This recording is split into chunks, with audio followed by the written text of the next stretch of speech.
Salam sejahtera, salam Malaysia Madani, salam IPG Penaraju Kecemerlangan Pendidikan Guru Bertaraf Dunia, salam pendidikan bermutu, insan terdidik, negara sejahtera. Apa khabar rakan-rakan sekalian? Semoga semuanya dalam keadaan yang sihat.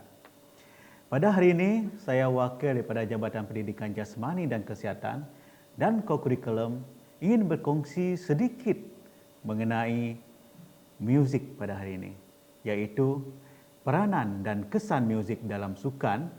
Dari segi persepsi, pernah tak rakan-rakan apabila mendengar sesuatu muzik anda rasa meremang bulu roma, berdirilah bulu roma mendengar sesuatu muzik itu. Sama ada muzik itu dalam tempo yang perlahan, sederhana ataupun laju.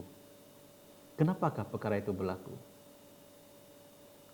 Secara teori dan kajian-kajian lepas pernah mengatakan bahawa dalam kehidupan kita seharian, apabila kita berjaga, lebih kurang 40% daripada masa kita berjaga itu dengan mendengar muzik.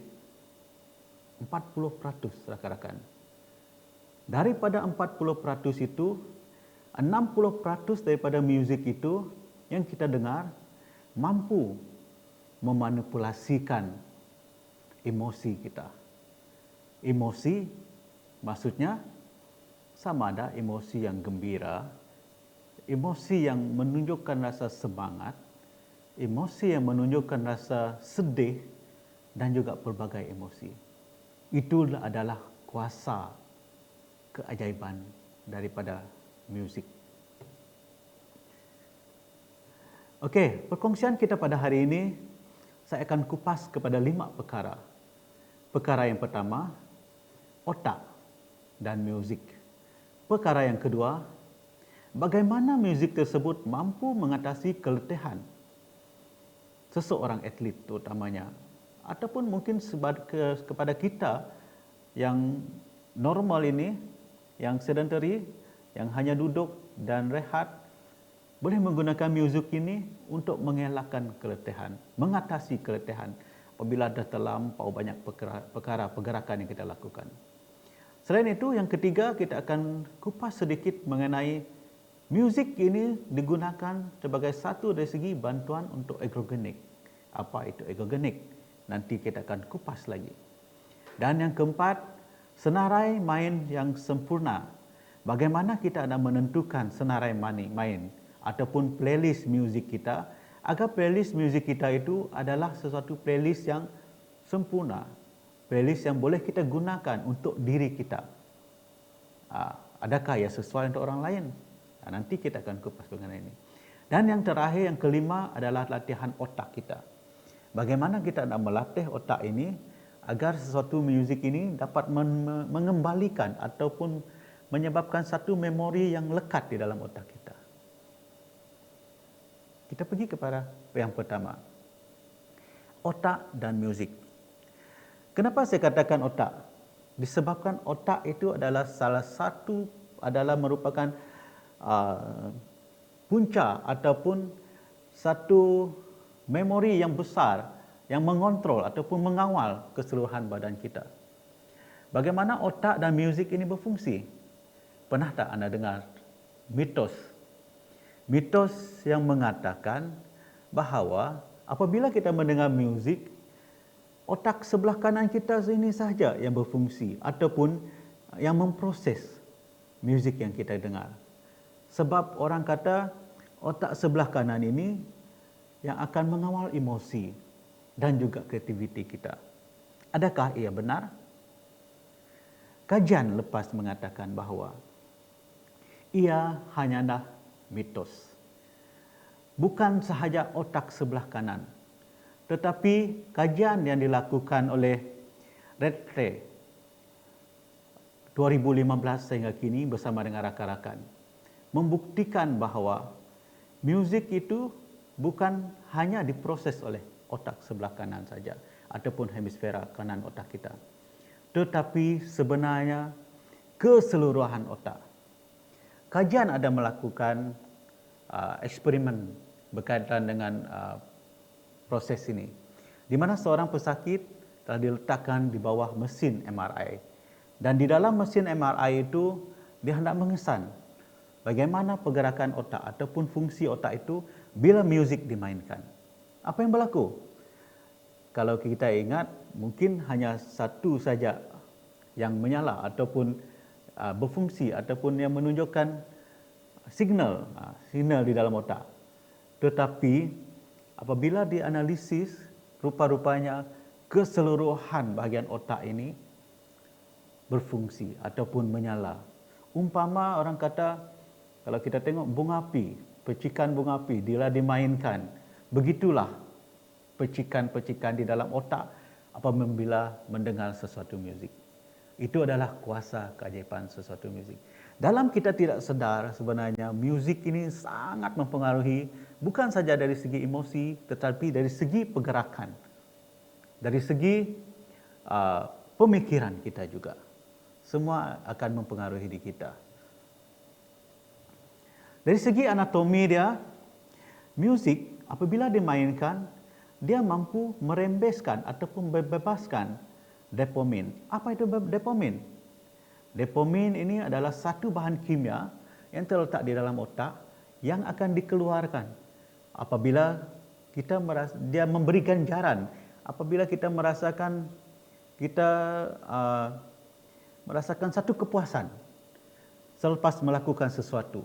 Contohnya, apabila kita makan sesuatu makanan yang sangat sedap, kita rasa jiwa, oh sedapnya makanan ini. Di sanalah dirembeskan bahan kimia dopamin ini. Dan dopamin ini adalah sangat berfungsi untuk macam satu plug di dalam otak kita ini, yang akan secara otomatik akan memberikan kita ke satu kepuasan dalam diri kita. Begitu juga dengan muzik. Muzik ini bila kita mendengar, ia akan membanjiri otak kita dengan dopamin. Dopamin ini akan dirembeskan ataupun dikeluarkan di dalam sistem otak kita dan meningkatkan aliran darah di dalam otak kita dan juga akan mencipta rasa kepuasan yang setanding dengan ganjaran fizikal kita juga. Daripada kita makan tadi kan, secara fizikal, otak kita pun akan rasa satu kepuasan. Seterusnya, apabila kita masukkan dengan muzik juga, dia akan mempengaruhi juga korteks motor ataupun pergerakan. Di sini akan berlaku dikatakan pergerakan yang melibatkan aktiviti pelakuan, pergerakan exercise ataupun latihan dan dikaitkan dengan sains sukan. Di sinilah sains sukan akan masuk dan diaplikasikan dalam kehidupan. Muzik ini dapat mengaktifkan kawasan yang akan mengawal koordinasi pergerakan tubuh dan juga membolehkan atlet mencari rentak kinetik. Bagaimana? Melalui muzik itu nanti akan ada rentak yang dikenali sebagai BPM ataupun beat per minute. Beat per minute itu akan sangat berfungsi untuk menentukan kelajuan, rentak larian dan juga akan menentukan kadar denyutan jantung kita. Muzik yang perlahan akan memperlahankan kadar denyutan jantung kita. Muzik yang laju akan melajukan kadar denyutan jantung kita. Di situ adalah kita nampak fungsi muzik di dalam kehidupan, di dalam pergerakan ataupun di dalam aktiviti-aktiviti yang kita laksanakan. Hari ini kita akan kaitkan sedikit berkaitan dengan sukan. Selain itu, muzik ini juga sangat berperanan untuk mengawal tekanan. Muzik ini mampu memproses struktur nada dan menurunkan tahap kortisol. Ia akan mengurangkan kebimbangan dari segi pra pertandingan dengan sangat pentas. Sebab itulah, apabila kita melihat satu pertandingan, terutamanya di peringkat yang lebih tinggi, contohnya Olimpik. Bila satu Olimpik itu, sukan itu, Olimpik itu, dia melibatkan atlet-atlet yang berprestasi tinggi, memang top di dunia ini. Jadi mereka bersaing sesama sendiri yang memang di top di dunia. Dan untuk masuk Olimpik itu bukan perkara yang mudah. Dan apabila bertanding di dalam pertandingan tersebut, satu tekanan. Seorang atlet yang top, seorang atlet yang ranking satu dunia pun akan mengalami tekanan. Jadi bagaimana mereka hendak menangani tekanan ini? Salah satu cara mereka adalah menggunakan muzik. Sebab itulah, kalau kita tengok di kolam renang, perenang-perenang ini dia banyak menggunakan earphone sebelum pertandingan. Semasa mereka pemanasan badan dan ketika mereka masuk ke lane ataupun ke tempat untuk memulakan pertandingan. Di situlah mereka mendengarkan muzik tersebut untuk menenangkan diri mereka dan menghilangkan apa-apa tekanan di luar daripada bunyi-bunyi luar itu yang akan mempengaruhi emosi mereka. Di situlah muzik berfungsi dalam mempengaruhi prestasi sukan seseorang atlet tersebut. Okey, perkara yang kedua yang kita akan masuk adalah bagaimana muzik ini akan dapat mengatasi keletihan. Ia akan hilangkan rasa penat seseorang tersebut. Muzik ini dia sebenarnya berfungsi sebagai dua fungsi. Yang pertama, psikologi. Psikologi maksudnya dari segi emosi, dari segi minda kita, pemikiran kita. Dan seterusnya adalah fisiologi, dari segi fungsi tubuh kita. Fisiologi ini meliputi semua tubuh kita, daripada otot, pergerakan, dan even dalam organ kita, dalaman kita juga, dia akan mempengaruhi. Bagaimana dari segi psikologi ini? Muzik ini mampu mengoptimumkan tahap rangsangan. Apabila kita mendengar satu muzik yang lebih daripada 130 BPM ke 140 BPM, rentak dia laju, tap, tap, tap, tap, tap, tap. Apabila dia laju macam tu, seolah-olah kita mendengar satu metronom di dalam otak kita untuk mengikuti pergerakan tersebut. Itu yang banyak digunakan oleh atlet-atlet, terutama yang memerlukan power ataupun kuasa dalam pergerakan ataupun dalam sukan mereka. Contohnya seperti 100 meter ataupun atlet olahraga. Ada ramai atlet, contohnya Usain Bolt, menggunakan muzik sebelum pertandingan. Semasa fasa pemanasan badan, dia akan dengar muzik. Dan dia akan cuba lakonkan dan akan melakukan pelakuan seolah-olah dia mengikut rentak muzik tersebut ke dalam pelakuan dia. Selain itu, muzik ini juga mampu meningkatkan tenaga mental olahraga ataupun mental aktiviti latihan mereka. Apabila mendengar muzik, secara langsung dia akan meningkatkan tenaga mental. Tenaga mental ni macam mana kita nak tahu? Ada beberapa instrumen yang boleh kita guna untuk mengukur tenaga mental. Untuk lebih lanjut lagi, kita sebenarnya perlu mengkaji dan mengetahui seseorang atlet kita. Ada banyak instrumen yang boleh kita gunakan. Seterusnya, untuk membina visualisasi kemenangan yang tajam. Bagaimana kita nak membina visualisasi kemenangan yang tajam? Melalui satu dikatakan aktiviti visualisasi ataupun yang lebih dikenali sebagai imagery. Bila imagery ini, dia membayangkan pelakuan yang dilakukannya dalam satu pertandingan yang real ataupun yang sebenarnya. Di dalam satu pelakuan itu, dia akan membayangkan dia melakukan pergerakan tersebut. Dia melakukan pelakuan itu sambil mendengar muzik. Dan muzik ini akan merangsang sel-sel otak, saraf-saraf di dalam otak dia untuk dia memorikan badan dia dan keseluruhan tubuh kita. Muzik ini sebenarnya mampu meningkatkan kecekapan tenaga secara drastik.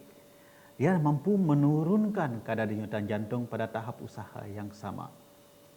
Ada kajian klinikal yang telah dilakukan pada tahun 2012 membuktikan bahawa pelumba basikal yang mendengar muzik akan menggunakan 70% ataupun peratus kurang oksigen untuk melakukan kerja berbanding dengan pengayuh basikal yang tanpa mendengarkan muzik ataupun dalam kesunyian. So dia dapat menjimatkan 77% oksigen di dalam tubuh dia dengan mendengar muzik. Ini terbukti secara klinikal dan dilakukan di dalam lab ataupun makmal. So maksudnya di sini muzik ini sebagai satu macam benda doping ataupun yang kita kata sesuatu yang merangsang pergerakan tapi dapat mengurangkan penggunaan oksigen di dalam tubuh kita.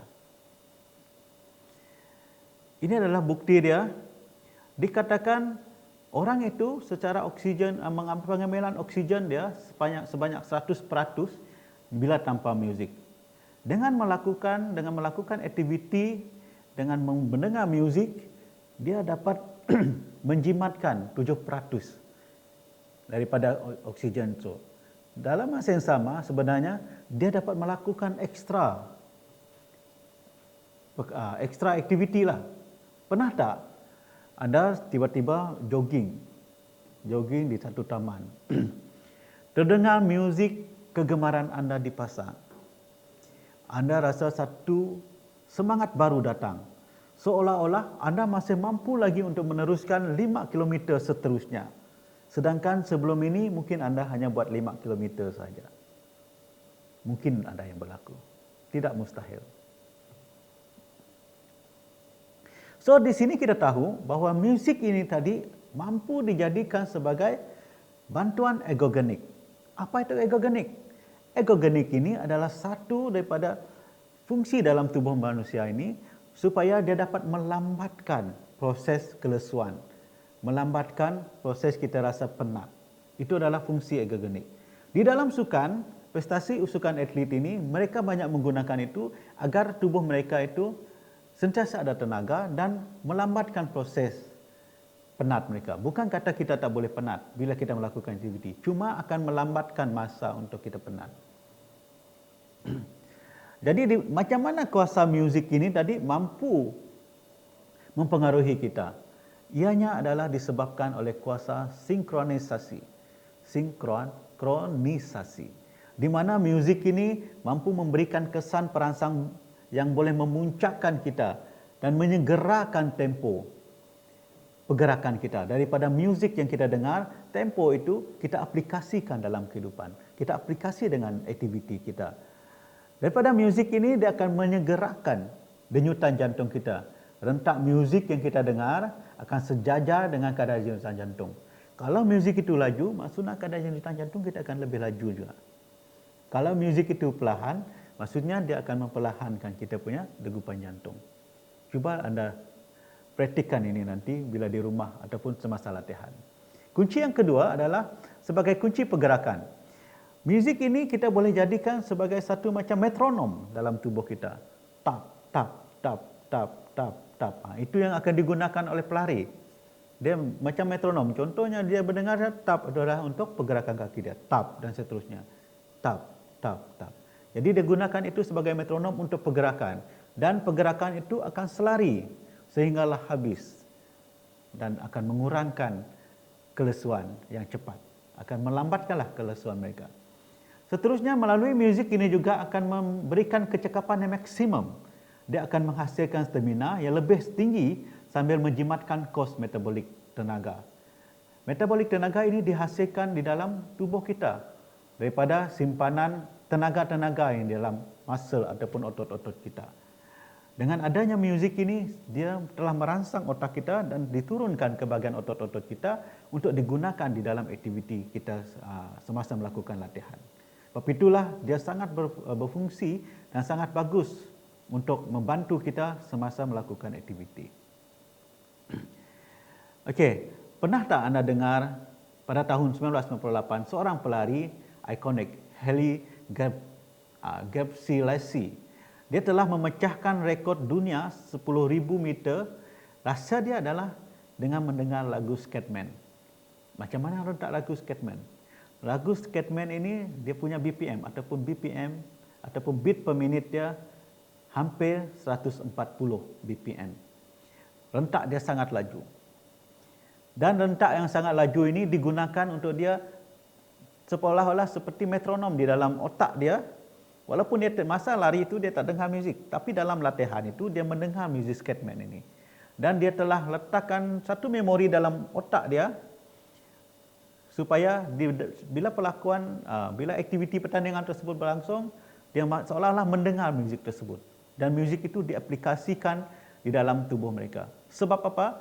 Di dalam otak kita ini ada memori, di dalam tubuh kita ada memori, iaitu di dalam otot-otot kita. Otot-otot ini ada memori dia sendiri. Sebab itulah kita kena melakukan sesuatu aktiviti itu berulang. Dalam segi melompat, contohnya yang banyak melakukan teknikal lah, lompat kijang dan sebagainya. Bila kita sering melakukan pergerakan tersebut, otot kita ada satu memori dia akan simpan. Dan memori yang kita simpan itu nanti dia akan aplikasikan apabila kita melakukan satu pergerakan. Itu adalah fungsi dia. Jadi muzik ini bukan sekadar hiburan. Ia adalah alat ergogenik, alat yang membantu untuk melambatkan proses kelesuan di dalam tubuh kita. Sebab muzik ini menjadi perangsang fizikal dan juga kognitif yang direka untuk menipu keletihan dan memaksimumkan output tubuh kita, tenaga kita.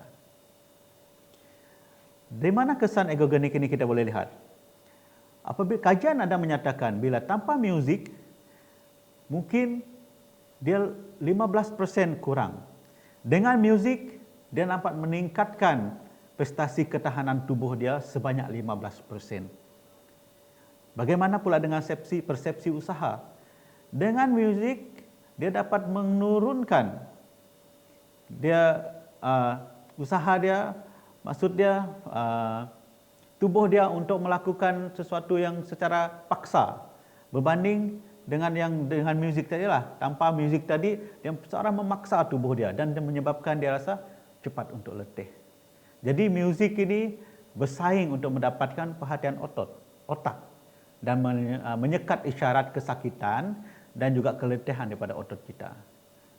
Muzik ini tadi, bila kita guna muzik ini, seolah-olah muzik ini dia kata jangan dulu sakit, boleh teruskan lagi. Dengan muzik ini seolah-olah satu, kalau orang kata kita ambil steroid lah, macam doping macam tu, doping kepada otak kita untuk bergerak, untuk berfungsi dan seterusnya, menghantar isyarat kepada tubuh kita untuk meneruskan aktiviti kita. Nota amaran di sini, kesan penipuan keletihan ini akan hilang apabila tubuh melepasi ambang anaerobik. Apa dikatakan ambang anaerobik? Maksudnya bila tubuh kita sudah menyimpan asid laktik yang terlalu banyak di dalam otot kita, bila kita melakukan aktiviti akan dirembeskan asid laktik. Jadi asid laktik ini akan terkumpul di dalam tubuh dan isyarat itu akan dalam tubuh, dalam otot kita tadi, dia akan mengatakan sudah keletihan. Di sanalah dikatakan ambang asid laktik ataupun ambang anaerobik. Dan isyarat akan dihantar kepada otak dan dia akan menyuruh kita untuk perlahan ataupun berhenti. Dia ada juga tahap dia. Tak semestinya kita mendengar muzik ini tanpa berhenti kita melakukan aktiviti. Ada satu ambang dikenali ambang anaerobik di mana kita akan berhenti melakukan, disebabkan dah otot kita dah memberi isyarat kepada otak kita untuk berhenti.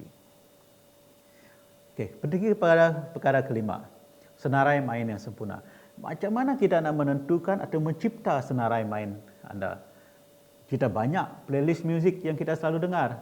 Sama ada muzik itu dari barat, muzik itu dari muzik tempatan kita sendiri, ataupun muzik itu dari muzik suku kaum kita sendiri, contohnya muzik sapek kah, ataupun muzik itu yang kita cipta sendiri.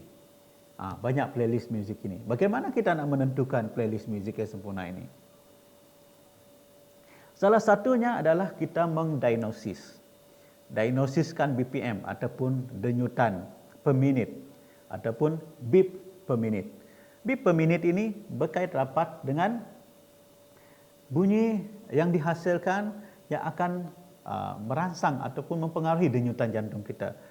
Perlahannya, contohnya di tahap masa kita rehat, kita hanya perlu mendengar 50 BPM dan ke bawah masa rehat, supaya dia akan merehatkan tubuh dan jantung kita rasa rehat, otak kita pun akan rehat.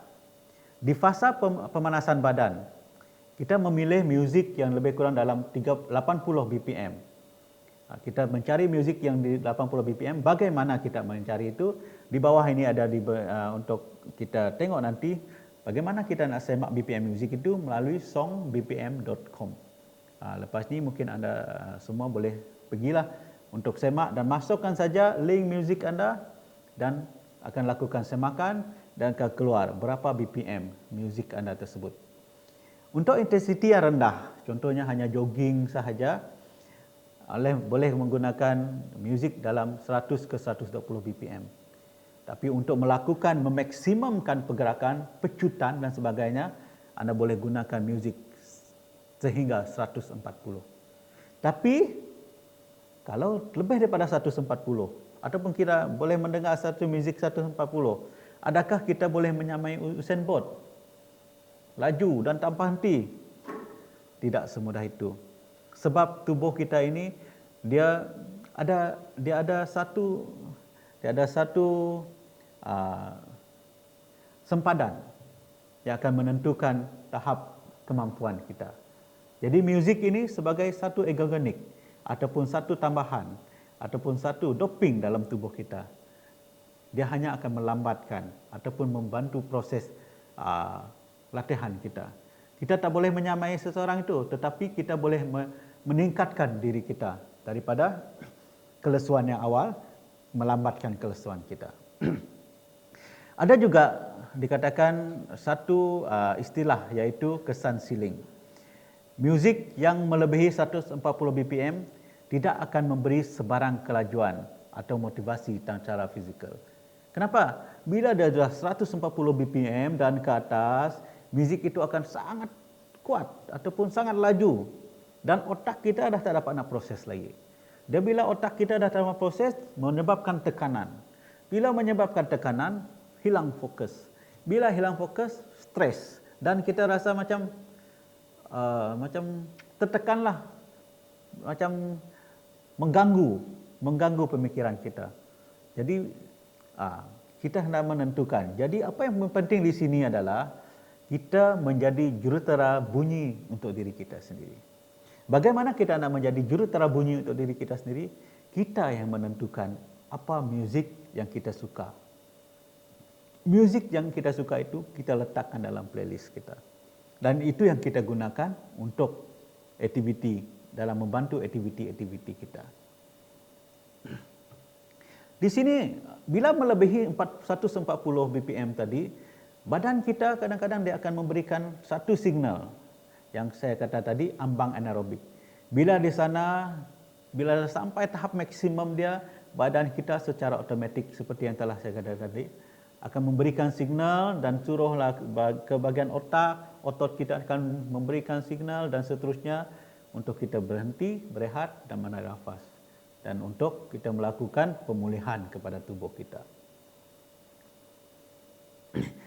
Ada dua contoh muzik lah yang boleh saya kongsikan di sini. Jenis muzik yang relaksasi, iaitu 80 BPM dan ke bawah. Dia mempunyai nada yang rendah, tanpa lirik. Fungsi fisiologi dia akan dapat mampu menurunkan kadar denyut jantung dan juga menstabilkan pernafasan kita.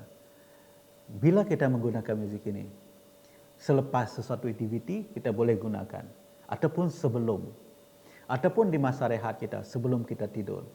Saya pernah aplikasikan muzik relaksasi ini kepada atlet-atlet saya, dan saya membuat aktiviti malam sebelum mereka balik tidur, dan memang ada kesan dia ke arah prestasi mereka. Ia ini dapat mengurangkan tekanan dan kebimbangan pra-pertandingan. Ramai atlet yang bila saya buat kajian, saya menggunakan satu alat dikatakan Ubayo Magpa. Ubayo Magpa ini adalah satu alat untuk kita mengesan tahap stres ataupun tekanan di kalangan atlet. Pada petang itu, lebih kurang pukul 6, pukul 7 atau selepas mereka makan, pukul 7.30, saya melakukan perjumpaan dan saya semak kadar stres mereka. Dan nampak, esok pertandingan dan nampak memang mereka stres. Dan bila bertanya dan sesi bersama dengan atlet tersebut dan berkongsi dan bertanya, apa mereka kongsi? Mereka kata, dia takut tidak dapat melakukan seperti yang diharapkan oleh coach ataupun jurulatih mereka. Bila sampai di tahap itu, satu tekanan bagi jiwa mereka.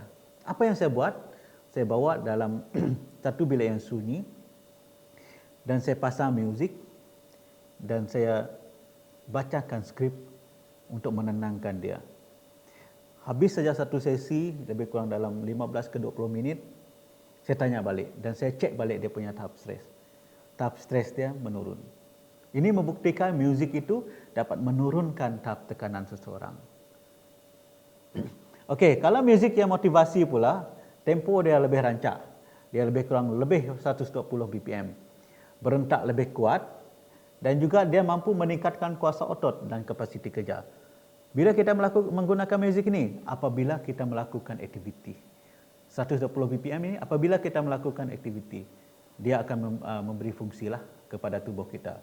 Latihan intensiti, dia dapat mengurangkan rasa lesu dan juga pemulihan tenaga kita untuk muzik yang memberi motivasi ini. Bagaimana pula dengan muzik yang ada lirik lagu dia? Pernah tak anda mendengar muzik, contohnya lagu Fikirkan Boleh? Muzik ini ataupun lagu ini memang selalu dimainkan apabila satu sesi motivasi bersama dengan atlet. Dengan memainkan muzik ini, atlet akan berfikir dan meletakkan dalam otak mereka bahawa saya boleh, yakin boleh, fikirkan boleh. Saya mampu untuk lakukan hasil daripada apa yang saya telah buat latihan selama ini, persiapan berapa tahun, esok adalah pertandingan, saya yakin saya boleh. Dalam lirik tersebut, dia boleh memberikan kita motivasi. Sebab daripada konsep neurologi, otak ini bukan saja merespon kepada rentak, tetapi juga kepada makna semantik lirik tersebut. Lagu yang liriknya meniru pergerakan juga akan membantu otak kita untuk meletakkan satu memori pada otot kita dengan lebih pantas. Antara lagu yang terdapat di dalam Salt and Pepper yang dilakukan di dalam Salt and Pepper itu, dia ada satu perkataan, iaitu push it. Apabila kita mendengar muzik itu dan dia ada satu perkataan push it, secara automatik push, tolak. Kita akan dalam latihan bebanan kita akan menolak. Push it, push it. Memori dalam otak kita secara automatik bila lirik itu push it, kita akan menolak. Itu adalah fungsi lirik tersebut. Bagaimana kita hendak melakukan formula senarai main juara? Main juara ni maksudnya kita hendak melakukan sesuatu minda seorang juara. Muzik itu haruslah ada makna pribadi ke dalam diri kita. Pernah tak anda mendengar kisah ataupun melihat kisah orang itu sedih, tetapi dia mendengar lagi muzik sedih. Orang itu dalam kemurungan, tetapi dia mendengar lagi muzik yang sedih itu tersebut. Bukankah ia akan menjadikan keadaan itu lebih teruk? Secara pandangan kasar kita lah, ataupun pendapat kita secara pribadi. Tetapi tahukah anda bahawa muzik itu dan lirik itu tadi bila didengar oleh seseorang tersebut akan menyebabkan dia seolah-olah difahami oleh lirik tersebut. Dan bila difahami, dia sendiri dengan bersedih dan dengan muzik itu, dia akan merasakan seolah-olah ditemani. Bila dia merasakan seolah-olah orang itu menemani dia, dan hilanglah rasa tekanan-tekanan dalam diri dia. Lama kelamaan, dia akan rasa, I must move on. Saya perlu melakukan dan saya perlu meneruskan aktiviti saya yang seterusnya ataupun kehidupan saya yang seterusnya. Jadi muzik ini dapat meningkatkan aliran darah dalam otak kita. Dia dapat membandingkan rentak secara rawak juga. Seterusnya sinkronisasi ritmik. Ritma daripada muzik itu hendaklah sepadan dengan corak pergerakan biomekanik sukan anda. Contohnya, pergerakan kita adalah berlari yang pantas. Perlulah menggunakan beat yang lebih laju. Kalau kita lari yang sederhana, ataupun 1,500 ke acara 3,000, 5,000, kita akan menggunakan beat yang sederhana. Tak boleh menggunakan beat yang laju.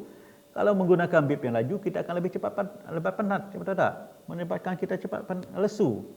Jadi kena sesuai dengan ritma pergerakan kita.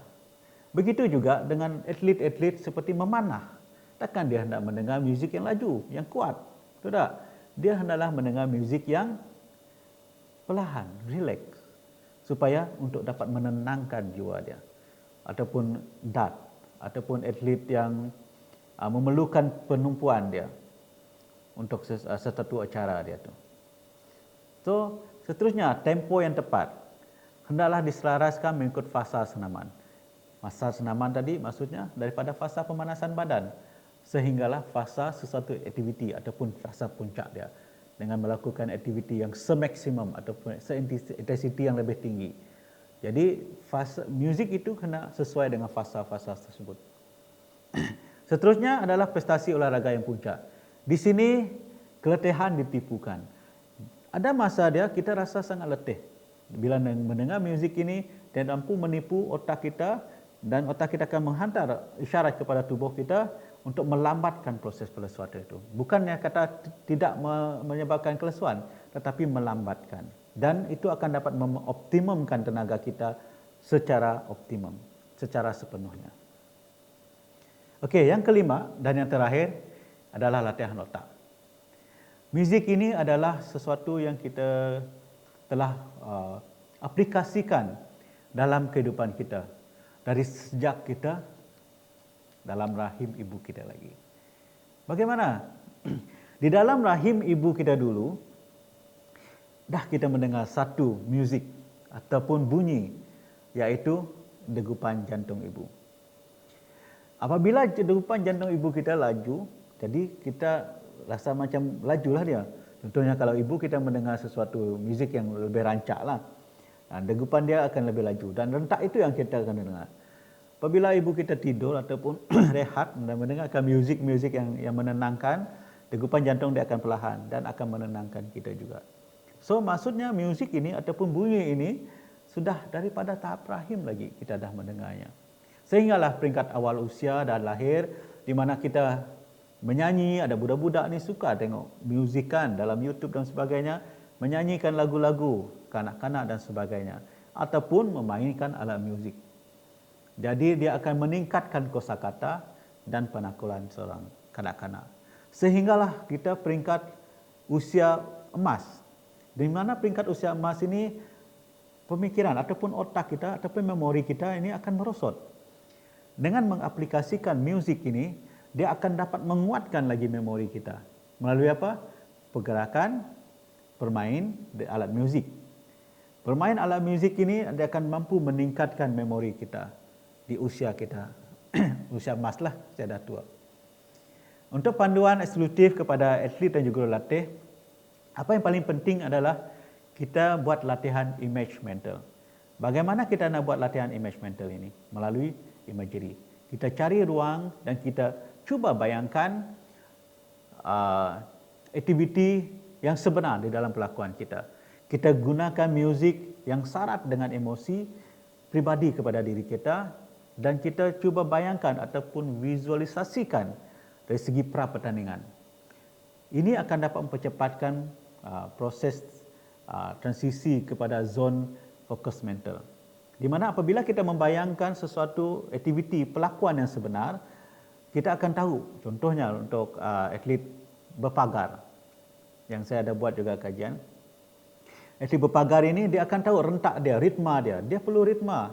Dan muzik yang dia dengar itu kena berkaitan dengan ritma pergerakan dia. Berapa pergerakan, berapa langkah antara pagar. Contohnya 3 langkah antara pagar. 3 langkah antara pagar sebelum dia melompat. Dan berapa langkah daripada permulaan ke pagar yang pertama. Di situlah ritma-ritma itu akan berulang dan ritma itu dia akan bayangkan melalui muzik. Tap, tap, tap, tap, lompat, tap, tap, lompat, tap, tap, tap, lompat. Itu adalah dia visualisasikan ataupun dia bayangkan pergerakan dia dalam memori dia. Bila otak dia, memori dia ni, dalam otak dia ni, dia akan turunkan ke dalam memori otot melalui pelakuan. Selain itu, muzik ini juga boleh digunakan sebagai alat yang bersyarat. Contohnya, kalau jurulatih elit menahan penggunaan muzik semasa latihan biasa, apa yang berlaku? Akan mengganggu kadang-kadang. Muzik hanya dipasang sebagai ganjaran motivasi setelah sasaran produktiviti tertentu dicapai. Ada juga jurulatih yang menggunakan ini, di mana bila sesuatu aktiviti itu habis dijalankan, dia akan pasang muzik dan semua akan mendengar. Secara seterusnya adalah audit pribadi. Tiada satu senarai main yang universal. Muzik dapat merengsakan atlet untuk lebih fokus dan wajibkan atlet mencipta senarai dia. Kita wajibkan atlet mencipta senarai dia untuk dia dengar. Kita pergi yang slide yang terakhir, yang kedua akhirlah. Apa yang perlu kita buat sini adalah audit senarai main kita. Kita buat senarai main kita dan kita audit. Dan kita boleh cek fasa latihan, apa muzik yang kita nak gunakan, pemanasan, puncak dan penyejukan berdasarkan BPM yang sesuai. Daripada playlist kita itu tadi, kita akan senaraikan di mana fasa pemanasan, muzik apa yang kita guna, fasa puncak, muzik apa, fasa penyejukan, muzik apa. Kita boleh gunakan alat analitik audio seperti songbpm.com untuk memadankan track dengan BPM yang kita sasarkanlah 80 hingga 120 dan lebih dari dan hinggalah 140. So, secara keseluruhan dia muzik ini tadi akan mampu merangsang dari segi mana tadi dopamin kita ataupun merembeskan tahap orang kata merembeskan dopamin yang memberikan ganjaran kepada otak kita itu. Dan seterusnya kepada pelakuan ataupun pergerakan akan mengurangkan kelesuan dan seterusnya akan memberikan kepada dalaman kita ataupun jantung kita ataupun kawasan peredaran darah di dalam tubuh kita. Muzik ini dapat melancarkan pergerakan darah di dalam tubuh kita. Jadi sini adalah kesimpulan dia yang kita boleh tengok untuk rakan-rakan semua. Dan secara kesimpulannya, kita boleh gunakanlah muzik dalam kehidupan seharian kita untuk membantu diri kita untuk mencapai kemuncak kepada prestasi kita. Untuk atlet-atlet yang di luar sana, nasihat saya gunakan teknik-teknik ini untuk menentukan apakah jenis muzik yang boleh digunakan mengikut fasa-fasa, fasa pemanasan badan dan juga fasa pemuncak dan juga fasa penyejukan badan. Oleh itu, sekian saja perkongsian daripada saya dan semoga perkongsian ini bermanfaat untuk semua dan semoga maju jaya dan saya ucapkan terima kasih dan selamat tinggal. Terima kasih. Bye.